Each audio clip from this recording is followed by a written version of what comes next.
लगाबाऊ हर लागे आ जखने परतौ सिंदूर माल माल करे लगाबाऊ हर लागे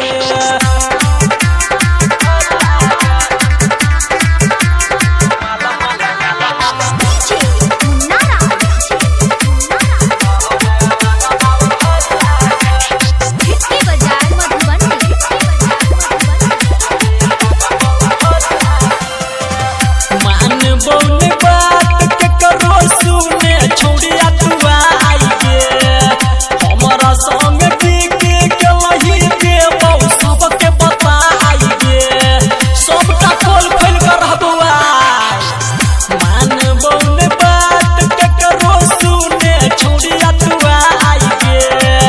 हमारा संग के लही देबौ सबके बताई गे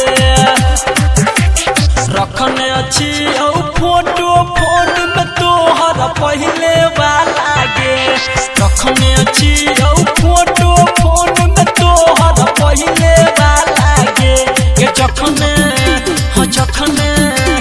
जखने परतौ सिंदूर माल माल कहर लगाबाऊ हर लागे आ जखने परतौ सिंदूर माल माल कहरे लगाबाऊ हर लागे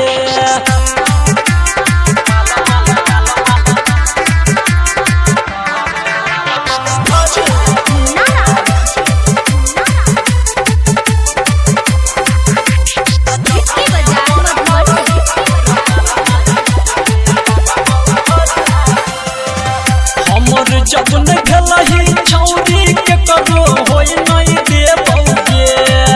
दुआरा पयाल बराती मार के हम भागे बौगे मार देह तोड़ दो सार सबके हमर जब न भेलही छौरी के करो होई नहीं देबौगे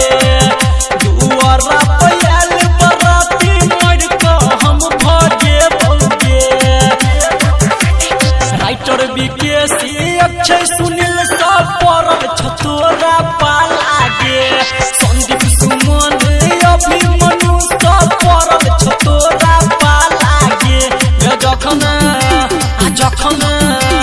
जखने परतौ सिंदूर माला माला कहर लगाबाऊ हर लागे आ जखने